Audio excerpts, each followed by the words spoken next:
네. 쓰면 안 돼요. 멋있다. 예, 말씀 함께 보겠습니다. 마태복음 22장 34절에서 40절 말씀입니다.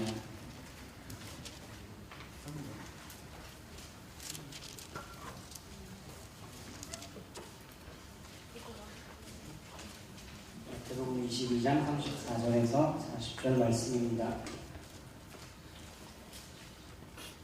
다 찾으셨으면 같이 한 목소리로 읽겠습니다. 예수께서 사두개인들로 대답할 수 없게 하셨다 함을 바리새인들이 듣고 모였는데 그 중에 한 율법사가 예수를 시험하여 묻되 선생님, 율법 중에서 어느 계명이 크니까? 예수께서 이르시되 내 마음을 다하고 목숨을 다하고 뜻을 다하여 주 너의 하나님을 사랑하라 하셨으니 이것이 크고 첫째 되는 계명이요 둘째도 그와 같으니 내 이웃을 내 자신같이 사랑하라 하셨으니 이 두 계명이 온 율법과 선지자의 강령이라. 아멘.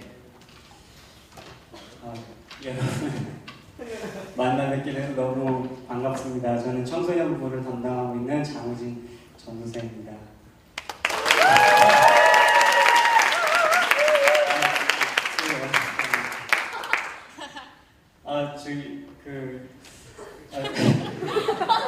너무 떨리네요. 얼마 전에 성경을 보다 깨달은 것이 있는데 성경에 많은 말씀들이 정확한 말씀들이 있지만 이 말씀은 정말 정확한 말씀이구나 라는 그 말씀을 깨달은 말씀이 있어요. 어떤 말씀이냐면 너희 마음에 두 주인을 섬길 수 없다는 말씀입니다. 너희가 재물과 하나님을 겸하여 섬길 수 없다라는 말씀입니다. 이 말씀은 너무 정확한 말씀이었어요. 내 마음에 뭔가 두 가지의 것을 주인 삼고 살아가지 않고 우리는 보통 한 가지의 것을 관심 두면서 그것을 주인으로 삼고 살아가더라고요. 그 목적이 이끄는 삶이라는 책을 보셨는지 모르겠는데 그 책에 보면 지금 내 삶을 그림으로 한번 표현해 보라고 이야기합니다. 내 인생에 대해서 그림으로 표현한다면 어떤 그림이 그려질까? 한번 생각해 보시기 바랍니다. 생각해 보세요. 내 삶을 그림으로 표현한다면 속으로만 생각해 주세요.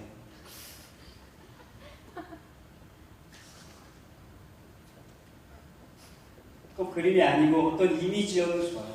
또 어떤 스포츠여도 좋고 무엇이든 상관없이 생각해 보시기 바랍니다. 그 책에서는 지금 여러분들이 떠올린 그 그림이 여러분들이 여러분 삶에서 지향하는 그림이라고 이야기해요. 여러분들이 관심 갖고 있는 그 관심사라고 이야기합니다. 내 삶이 이렇게 펼쳐졌으면 좋겠구나. 또는 지금 내가 생각하고 있는, 내가 압박받고 있는, 또 내가 관심 갖고 있는 그것이 그렇게 그림으로 표출된다고 이야기합니다. 아니면 그렇게 그림으로 구체화되지 않았다면 이런 것도 괜찮아요. 그냥 직접적으로 지금 내 관심사는 무엇인지 한번 생각해 보시기 바랍니다. 여러 가지가 있을 수 있죠. 지금 저희의 나이대라면 진로 내지는 취업 또는 배우자 이런 것들일 수도 있고 여러 가지가 있을 수 있겠죠. 졸업 이런 것들이 있을 수 있습니다. 그런데 로마서 12장 2절 말씀에 보면 어떤 말씀이 있냐면 이런 말씀이 있습니다. 너희는 이 세대를 본받지 말고 오직 마음을 새롭게 함으로 변화를 받아 하나님의 선하시고 기뻐하시고 온전하신 뜻이 무엇인지 분별하도록 하라는 말씀이 있습니다. 우리가 가지고 있는 이 관심사는 하나님을 모르는 사람들이 가지고 있는 관심사와 분명히 구별되어야 하는데요. 이 로마서 말씀을 보면 우리가 먼저 알아야 할 것은 무엇이냐면 바로 하나님의 온전하신 뜻입니다. 이것을 간단하게 이야기하면 너희는 변화를 받아서 하나님의 마음을 알아라 라고 이야기를 하는 것입니다. 그렇다면 우리는 하나님의 마음을 알아야 하는데 여러분 하나님의 마음을 아십니까? 하나님의 마음이 무엇인지 혹시 알고 계세요? 여러분을 향하신 하나님의 마음 한번 생각해 보신 적 있으신가요? 여러분에게 기대하시는 하나님의 마음. 우리 잠깐 그 시간을 내서 옆에 있는 사람들을 잠깐 쳐다볼 건데 대놓고 쳐다보면 너무 민망하더라고요. 저는 이렇게 설교 시간에 이렇게 그 옆 사람하고 인사시키면 그게 너무 부담스러워요. 저는 되게 내성적인 성격이어서 이렇게 그 잘 모르는 분인데 이렇게 따라하라 그러면서 인사시키면 그렇게 부담스럽더라고요. 그러니까 여러분들은 대놓고 보지 마시고요. 그냥 이렇게 힐끗 이렇게 보세요. 누가 있는지 파악 정도만 이렇게 하시기 바랍니다. 여기 다 파악하셨죠? 그리고 이제는 앞뒤 사람 누가 있는지를 볼 텐데 저는 또 예배 시간에 누가 내 뒤에 앉으면 그게 그렇게 궁금할 수가 없어요. 저는 그 뒤통수가 절벽이어가지고 제가 보지 못하는 그 저의 추한 부분을 다른 사람이 보고 있다고 생각하는 걸 좀 견디기가 힘들어요. 그래서 뒤에서 누가 내 뒤통수를 보고 있는지 너무너무 궁금한데 대놓고 볼 수가 없어요. 예배 시간에. 전 그래서 옆에 누가 앉았는지도 모르고 예배가 끝날 때가 많은데 그래서 오늘은 그 속 시원하게 그냥 대놓고 한번 뒤에 누가 있는지 이렇게 한번 쳐다봐 주시기 바랍니다. 앞뒤로. 다 파악하셨죠? 모르셨죠? 여러분들. 뒤에 누가 앉아있는지. 네, 이런 분들이 앉아 계셨어요. 성경 얘기를 잠깐 할게요.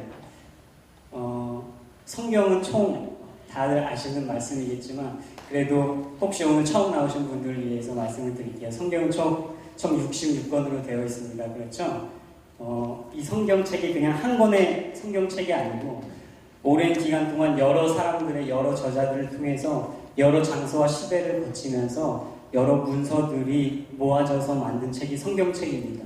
그러니까 우리 교과서처럼 국어 교과서, 산수 교과서, 바른생활 교과서 이런 교과서들이 66개를 합쳐 놓았다고 생각하면 되는 게 성경책이에요. 이 성경책은 크게 두 가지로 나누는데 구약과 신약으로 나눕니다.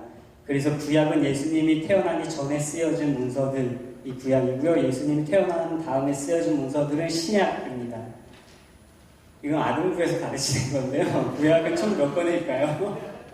네, 구약은 39권입니다. 신약은 27권이에요. 두 개 합치면 66권이죠. 쉽게 외우려면 3, 9, 27 이렇게 외우시면 쉬워요. 이해하셨나요?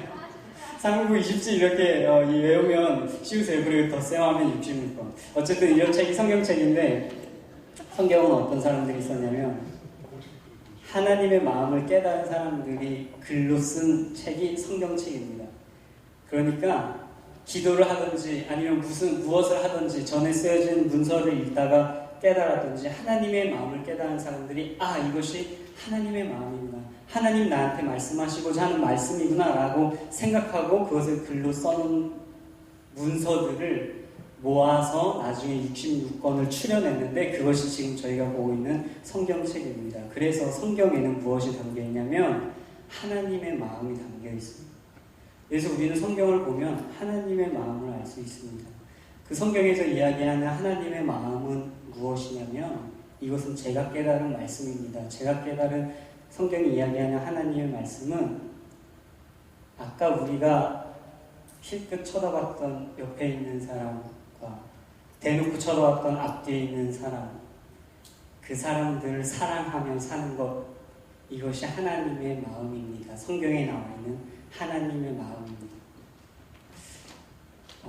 이것은 제가 깨달은 말씀이에요. 여러분들은 이 제가 깨달은 말씀을 그냥 듣는 것만으로는 사실 별 소용이 없습니다. 여러분들이 직접 깨달으셔야 돼요. 이것이 하나님의 말씀이구나 라고 직접 깨달으셔야 합니다.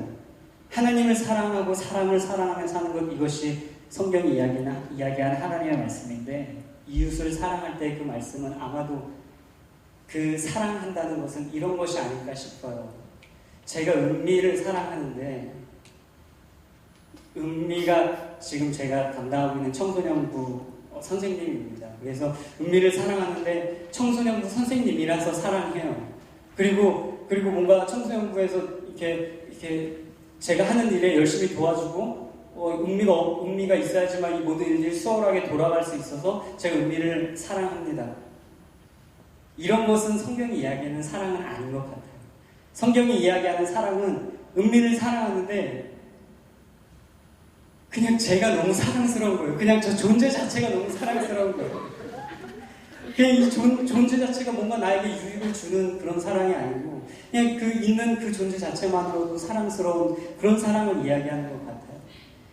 내 가족을 사랑하는 것이 아니고 내 교회 사람들을 사랑하는 것이 아니고 우리 민족을 사랑하는 것이 아니고 아까 옆에 있던 그냥 내 옆사람, 이 사람을 사랑하는 것. 이해되셨나요?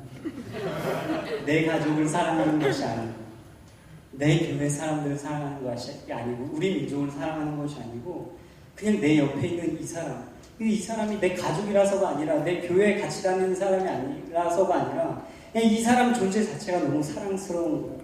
이 존재를 사랑하는 거예요. 이것이 성경이 이야기하는 사랑이 아닐까 싶습니다. 우리 열심히 전도를 하죠. 전도를 하는 목적 무엇입니까? 교회의 부흥을 위해서. 그렇지만 여러분, 교회의 부흥을 위해서 전도하지 마시기 바랍니다. 교회의 부흥을 위해서 전도를 하는 것은 옳지 못한 일이에요.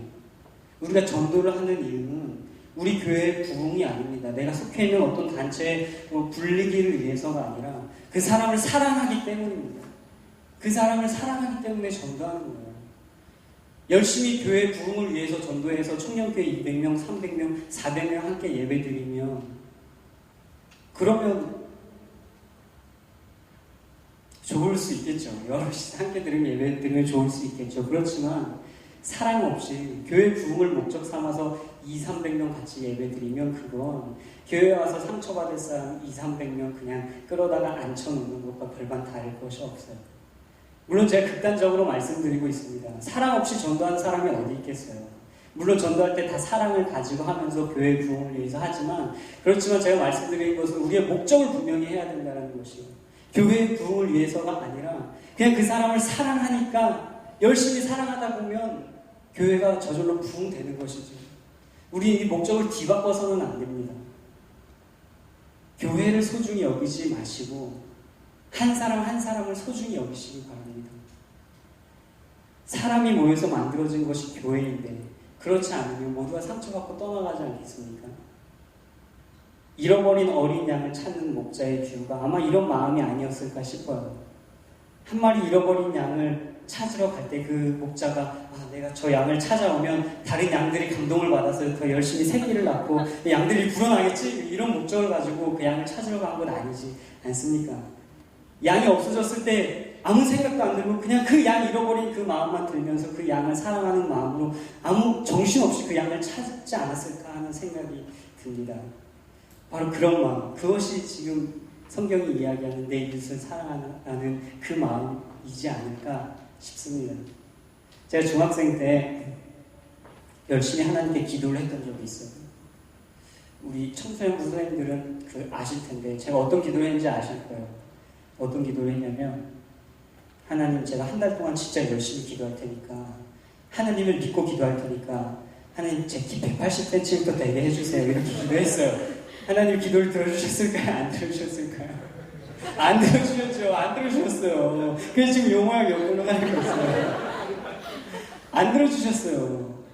지금에 와서 그 이유를 생각해 볼 때 저는 그때 하나님을 100% 의지하면서 기도했거든요. 하나님이 기도하면 들어주신다 그래서 하나님을 믿고서 기도했어요. 그런데 안 들어주셨는데 그 이유가 무엇일까 생각해 보니까 이것은 하나님의 마음이 아니었구나 라는 생각이 들었습니다. 하나님의 마음이 아니었구나. 그냥 이건 내 마음이었구나 라는 그런 생각이 들었어요. 그래서 기도할 때 중요한 것은 내 마음을 가지고 기도하는 것이 아니고 하나님의 마음을 가지고 기도하는 것이 중요하구나 라는 생각을 하게 되었습니다. 그래서 하나님의 마음을 아는 것이 중요하구나 라는 생각도 하게 되었고, 그래서 하나님의 마음을 어떻게 알 수 있을까 또 보았는데, 로마서의 말씀을 보니까 이런 말씀들이 있어요. 로마서는 바울이 로마 교회에 유대인들과 이방인들에게 이렇게 너희 다 똑같은 죄인이다라고 얘기하면서 너희들 다 은혜로 구원받았다라고 얘기하면서 쓴 책이 로마서입니다. 그런데 이렇게 이야기합니다. 이방인들에게는 하나님이 너희들에게 이 자연 만물과 너희들의 양심을 통해서 하나님을 알 수 있는 길을 주셨는데 너희들은 그것을 제대로 분별하지 않고 나쁜 길로 갔다. 그러니까 너희들은 죄인이다 라고 이야기하고, 유대인들에게는 너희들에게는 이 양심과 이 자연과 더불어서 율법, 하나님의 말씀까지 주셨는데 너희들이 이런 것들을 제대로 활용하지 않고 하나님을 알아가는데 쓰지 않았다. 너희들도 죄인이다. 어차피 똑같은 죄인이다. 하나님의 은혜 아니면 살아남을 수 없다라고 이야기합니다. 하나님을 알 수 있는 방법은 우리의 양심을 통해서, 그리고 기도를 통해서, 말씀을 통해서, 그리고 우리의 이성과 우리의 감정, 자연 만물, 우리의 양심, 이 모든 것들을 통해서 우리가 갖고 있는 지식, 접하는 책들, 모든 것을 통해서 여러분들 하나님을 알아가시기를 부탁을 드립니다. 하나님을 먼저 알아가야 하는데, 성경 이야기를 하나만 더 할게요. 성경은 아까 66권으로 나눠져 있는데 신약은 예수님이 태어난 이후에 쓰여진 책이라고 말씀을 드렸죠. 신약의 많은 책들을 바울이라는 사람이 썼습니다. 바울 사도가 신약의 많은 책들을 썼어요. 여러분 혹시 알고 계시는 바울이 쓴 신약의 책들 무엇인지 혹시 알고 계신가요? 아시는 것들 좀 얘기해 주시겠어요? 로마서, 네, 맞습니다. 뭐가 있을까요? 네? 고린도 전서, 예, 맞아요. 또 뭐가 있을까요?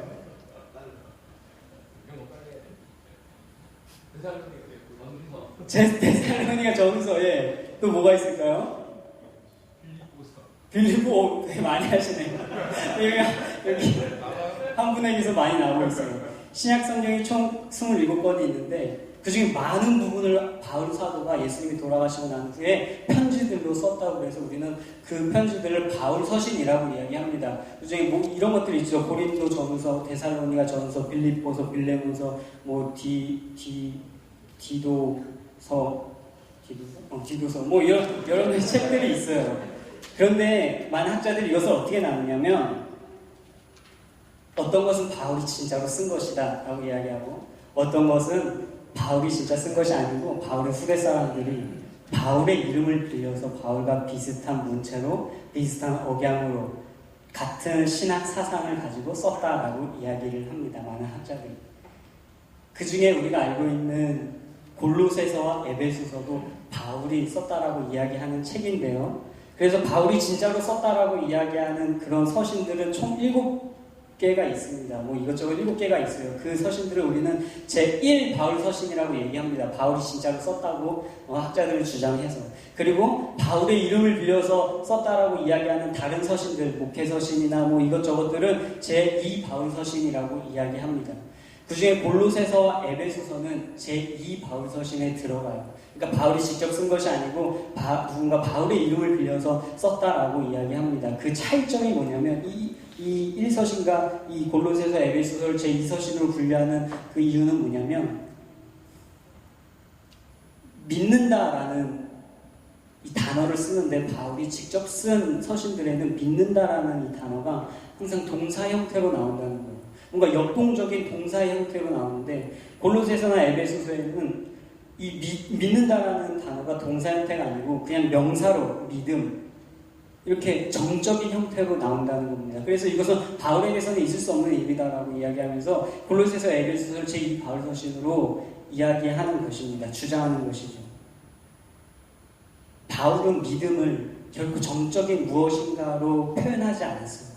그는 믿음은 하나님과 나와의 역동적인 관계로 이야기했습니다. 그러니까 매 순간 삶의 삶 속에서 그리고 이 매 달라지는 배경과 나의 생활들 속에서 항상 역동적으로 변화하는 관계가 믿음이라고 이야기했어요. 사랑도 마찬가지입니다. 우리가 사랑을 정의할 때 이렇게 정의할 수 있겠죠. 1번, 사랑은 기념일에 장미꽃을 선물하는 것. 2번, 하루에 한 번씩 키스를 해주는 것. 3번, 하루에 10,000원씩 선물해주는 것. 뭐 이런 식으로 사랑을 정의할 수 있겠죠. 아니, 정의할 수 있나요? 이런 식으로 사랑을 정의할 수 있나요? 정의할 수 없죠. 그런 것처럼 사랑도 너와 나 간의 역동적인 관계입니다. 계속해서 변해가는 관계인 것처럼 믿음도 마찬가지예요. 하나님과 나의 역동적인 계속해서 하나님과 교제하면서 계속해서 변화해가는 나의 관계입니다. 뭔가 정답이 있을 수 없어요. 하나님을 알아가는 것 또한 마찬가지입니다. 하나님의 마음을 아는 것 또한 마찬가지예요. 우리들은 성향상 뭔가 교회에서 정답을 알려주길 원하지만 이렇게 딱 뻗어있는 철길처럼 정답을 알려주기를 원합니다. 왜냐하면 그게 편하거든요. 11조 하면 됩니다. 한 달에 감사헌금 한 2번 정도 하면 됩니다. 청년 예배만 나오면 됩니다. 우리는 이런 것들을 딱딱 교회에서 뭔가 정해주기를 원해요. 왜냐면 그렇게만 하면 되거든요. 그냥 10의 1조만 하면 되고 예배 천민 예배만 하면 되고 이렇기 때문에 그렇게 정해주기를 원하지만 사실 교회는 그런 것들을 정해줄 수 없어요. 왜냐면 우리의 마음이 더 동하면 10의 2조도 낼 수도 있고 마음이 더 동하면 다른 예배 더 드릴 수도 있고 이래요. 마음이 더하면 더 많은 것들을 하나님께 드릴 수도 있고 그래서 사실 이렇게 자유롭게 내 믿음 안에서 자유롭게 믿음 생활을 하는 것은 아주 어려운 일이에요. 그냥 정해진 대로 딱 해주는 것이 그게 믿음이 더 딱 그것만 지키면 믿음이 있는 것 같고 그래서 사실은 그게 편해서 우리는 교회에서 정답을 알려주고 그 길들을 제시해 주기를 원하지만 사실 교회는 그런 것들을 제시해 줄 수 없어요. 하나님을 아는 것 또한 하나님과 나와의 역동적인 관계입니다. 계속해서 나의 삶을 통해서 변화되어지는 관계들이에요. 우리는 이 관계들을 항상 이 관계들을 통해서 항상 하나님의 마음을 알아야 하는데 그 마음을 알기 위한 방법, 아까 전에 제가 말씀드린 방법들 무엇이 있죠? 말씀, 기도, 우리의 이성, 감정, 우리 경험, 하나님 경험, 온 자연 마음, 우리의 양심 우리가 갖고 있는 모든 것들을 통해서 알 수 있습니다. 그래서 우리는 먼저 하나님의 마음을 알기를 갈망해야 돼요. 그래서 그 마음을 알아야 합니다. 아까 전에 제가 말씀드린 성경에 나와 있는 하나님을 사랑하고 사람을 사랑하는 것은 제가 깨달은 말씀이라고 말씀을 드렸죠. 제가 깨달은 말씀이에요. 제가 아무리 이것이 성경에 나와 있는 하나님의 마음입니다 라고 말씀드려도 여러분들이 직접 깨닫지 않으면 아무 소용없습니다. 여러분들이 기도를 하든지 뭘 하든지 무엇을 통해서든지 이것이 하나님의 마음이구나 라고 깨달으면 그때 그것이 여러분들이 깨달은 하나님의 마음이 됩니다. 여러분들에게 기대하는 하나님의 마음이 됩니다. 우리 아까 처음에 말씀으로 다시 돌아가서 우리가 구분되어야 할 것이 있는데 로마서의 말씀처럼 우리의 관심사에서 끝나는 것이 아니고 하나님의 마음이 무엇인지를 알아야 한다는 이야기입니다. 그러니까 우리가 아까 생각했던 우리의 관심사들 있죠? 처음에 생각했던 관심사, 그렸던 그림들 그 그림이 하나님의 마음과 일치하는지를 살펴보아야 합니다. 내가 관심 갖고 있던 그 관심이 하나님의 마음과 일치하는가? 제가 그림을 그렸을 때 저는 무슨 그림이 그려졌는지 혹시 아십니까? 저는 이런 그림이 그려졌어요. 이렇게 쨍쨍한 햇빛이 있고 그 애들 그 초딩 학생들 그 그림 그리면 나오는 그림 있죠? 이렇게 예쁜 태양 이렇게 막 있고 이런 집 하나 있고 이렇게 푸른 초원에 이렇게 막 이렇게 행복하게 있는 그런 그림. 제가 떠올린 그림은 그런 그림이었어요. 그러니까 제가 관심하고 있는 건 그런 삶이죠. 제 삶에 대해서. 저는 그런 삶을 생각하고 있었어요. 여러분들 어떤 그림을 그렸을지 모르겠는데 그래서 얼마 전에 제가 기도를 하고 있었어요. 제 관심사는 이것이었습니다. 제 관심사는 결혼이었어요. 결혼. 하나님 나 결혼해야 되는데 돈이 없어요. 나 진짜 행복하게 살고 싶은데 돈이 없어요. 나 어디 목회지 좋은 데 가고 싶은데 어디 자리가 없어요. 나 개척해서 나중에 내가 죽을 때쯤 되면 우리 교회는 예쁜 수목원 하나 정도는 갖고 있었으면 좋겠는데 돈이 없어요. 하나님 도대체 내 삶에 역사하시기는 하시는 겁니까? 하나님 내 현실에 역사하시기는 하는 것이요. 내 현실에 개입하시기는 하는 겁니까? 내가 돈 달라고 얘기하면 하나님 나한테 돈 주세요? 이런 기도했어요. 열심히 기도했어요. 하나님 어떻게 나 책임져 주세요 라고 기도했어요. 그러니까 하나님이 뭐라고 얘기하셨냐면 야 우진아 너 한 몸 잘 먹고 잘 살라고 내가 거기에 널 보낸 게 아니지 않니? 라고 말씀하셨어요. 그때 깨닫게 하셨습니다. 하나님의 마음은 내 한 몸 잘 먹고 잘 사는 것이 아니고 하나님 나한테 기대하는 것은 하나님을 사랑하고 사람을 사랑하며 사는 것이구나. 하나님 나한테 이걸 기대하는구나. 내 관심사가 내 교회 어떻게 짓고 어떻게 내 행복한 가정생활, 내 행복한 생활 이런 것들을 관심으로 갖고 살길 원하는 것이 아니고 다른 사람을 사랑하며 하나님을 사랑하며 살기를 원하시는구나 라는 것을 그때 깨달았습니다. 제 관심사와 하나님의 마음은 전혀 일치하지 않았어요.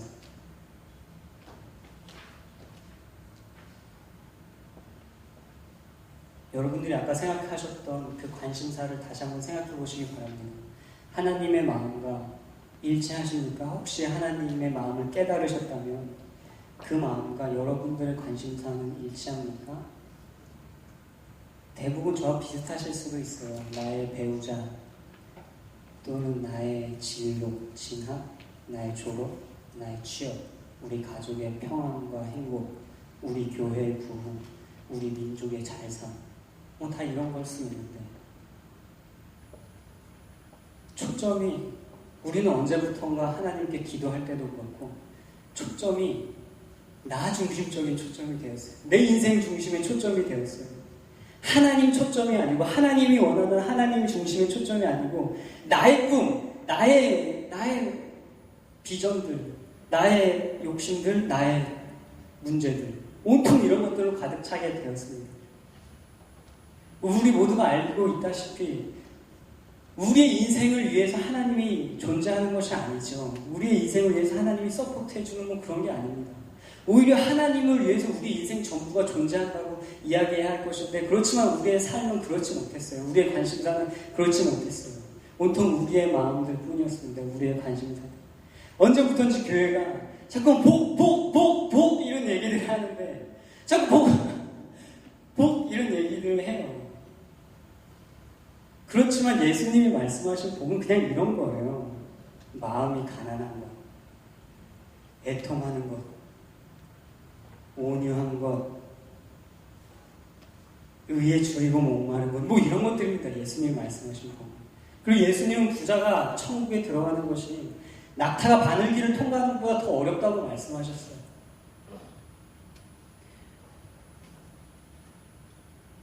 오히려 우리에게 가장 큰 복은, 이미 우리가 경험하고 있는 가장 큰 복은 내가 하나님 앞에서 정말 가망 없는 죄인이구나라는 사실을 깨달을 수 있는 것, 이게 가장 큰 복입니다.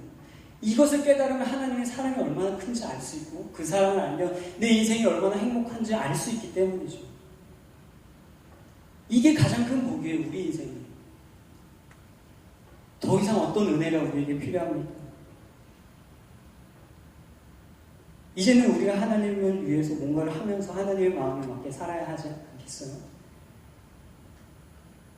그런 찬양도 있죠. 나 무엇과도 주님을 바꾸지 않으니 다른 어떤 은혜 구하지 않으니 오직 주님만이 내 삶의 도움이시니 주의 얼굴 보기 원합니다. 하나님 한 분만 있으면 충분하다는 그런 찬양입니다. 처음에 생각했던 여러분의 관심사와 하나님의 마음 일치하시는지 다시 한번 생각해 보시기 바랍니다. 이것은 만약 여러분들이 저와 같은 것을 깨달으신다면 하나님의 마음이 다른 이를 사랑하며 하나님을 사랑하며 사는 것이 하나님의 마음이구나라는 것을 깨달으신다면 이것은 가치관을 아예 뒤엎는 일이에요.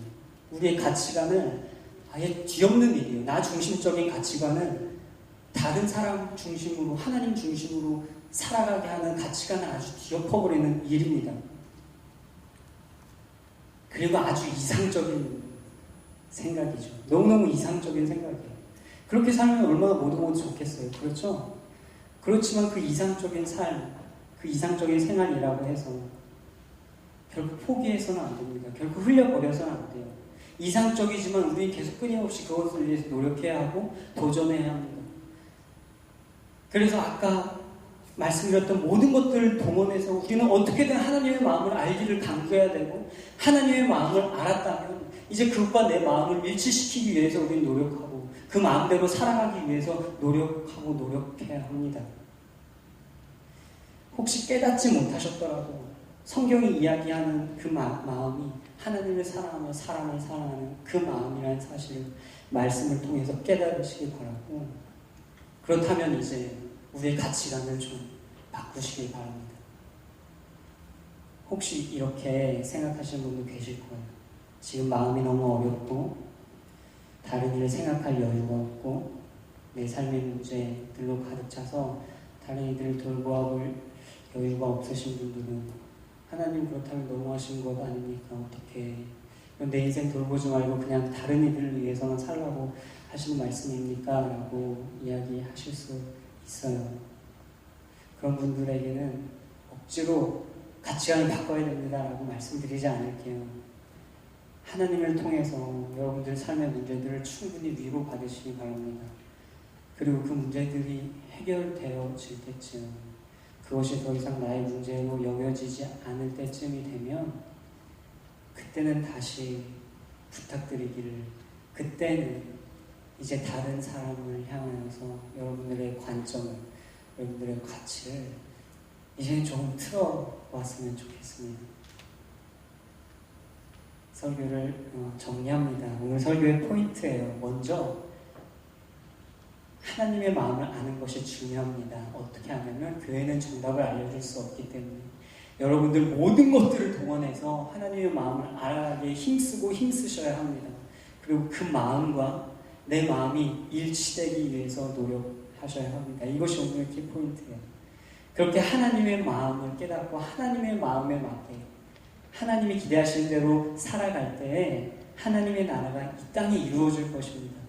그리고 그렇게 살아간다면 여러분 인생에서 참된 평안과 행복이, 누구도 줄 수 없는 참된 평안과 행복이 오지 않을 수도 있어요.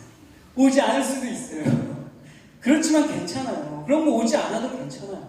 그런 거 없어도 괜찮습니다. 이미 하나님께 죽을 수밖에 없던 우리들 다 구원받았어요. 그 은혜만으로 족합니다. 더 이상 뭐 다른 건 나에게 오지 않는다 하여도 이제는 우리가 하나님을 사랑하는 사람을 사랑하며 하나님의 마음에 맞게 살아가야 할 때입니다. 뭐 다른 건 오지 않아도. 그렇지만 그렇게 살아간다면 이건 필수적으로 그냥 따라오게 되는 것인데 우리의 참 인생의 평안함과 참 행복함을 느끼게 되실 거예요. 이것이 정말 살아가는 이유구나. 이것이 내 삶이 공허하지 않을 수 있는 이유구나라는 것들을 깨달을 수 있을 것입니다. 오늘 말씀을 통하여서 많이 고민이 되시기를 부탁드릴게요. 내가 정말 이것이 하나님의 마음인가? 하나님을 빙자한 나의 욕심이 아닌가? 이런 것들을 계속 고민하면서 하나님에 대해서 더 알아가시고 하나님의 마음을 더 알아가시면 여러분들과 제가 되기를 간절히 소망합니다. 그래서 저는 저의 그림이 이렇게 바뀌었으면 좋겠어요. 물론 지금도 생각하라 그러면 딱 그런 그림이 저의 마음에 들어오지만 나중에는 제가 더 갈고 닦고 훈련되어서 변화되어서 나중에는 제가 그리는 그림이 다른 일을 돕는 그림, 다른 일을 사랑하고 있는 그림, 이런 그림이 제 마음에 딱 그려졌으면 좋겠어요. 그것이 나의 가장 행복이구나라고 내가 생각할 수 있도록 그렇게 그려졌으면 좋겠습니다. 우리 시간에 함께 찬양하기, 오늘 아까 했던 찬양인데 이제 같이 찬양할까요? 하나님 아버지의 마음이라는 찬양입니다. 마지막에 이런 가사가 있죠. 나의 마음이 아버지의 마음 알아 나의 뜻이 당신의 뜻이 되기를 간절히 소망한다는 그런 가사가 있습니다. 저희도 찬양으로만 고백하는 것이 아니고 정말 내 마음이 그런 마음이 되기를 바랍니다. 이제는 내 마음대로 사는 것이 아니고 하나님의 마음대로 내가 살았으면 좋겠어요. 그렇게 사는 것이 나의 가장 큰 행복이 되었으면 좋겠습니다. 상상만 해도 얼마나 행복한 삶입니까? 내 인생의 문제들에 대해서 더 이상 고민할 필요 없어요. 고통스러워할 필요 없습니다. 우리 함께 찬양하겠습니다. 아버지